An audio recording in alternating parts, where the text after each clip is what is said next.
আজ নববর্ষ 1431 বঙ্গাব্দের সূচনা। দেখতে দেখতে ইতিহাসের পাতা থেকে মুছে গেল আরও একটি বছর 1430।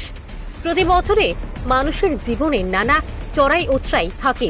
এই চড়াই উতরাই পেরিয়েই দিন কাটে, মাস আসে মাস যায়, বছর আসে বছর যায়।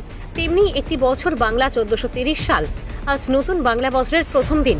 বাংলা নববর্ষ মানেই হই হুল্লোড়, খাওয়া দাওয়া, মিষ্টিমুখ, নতুন জামা কাপড়, বড়দের আশীর্বাদ প্রাপ্তি, ছোটদের ভালোবাসা দেবার পালা।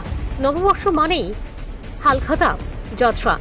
এবছর বাংলা নববর্ষের শুরুতেই বাসন্তী পূজা। বাংলা নববর্ষের আগের দিন চৈত্র সংক্রান্তিতে গ্রাম ত্রিপুরার গাজন এবং চড়ক পূজার আয়োজন হয়।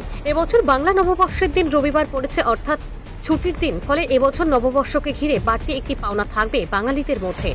নতুন বছর 1431 বঙ্গাব্দ সবার জন্য ভালো সূচনা হবে। গোটা বছর গোটা দেশের পক্ষে, রাজ্যের পক্ষে শুভ সংবাদ বয়ে আনবে, এটাই এখন সবার কামনা। আজ পয়লা বৈশাখ উপলক্ষে সকাল থেকেই লক্ষ্মীনারায়ণ বাড়িতে হালখাতা যাত্রা করতে প্রচুর পুণ্যার্থীর ভিড় পরিলক্ষিত হয়। ব্যবসায়ীরা তাদের নতুন বছরের নতুন হালখাতা যাত্রা করতে লক্ষ্মীনারায়ণ বাড়িতে আসেন এদিন।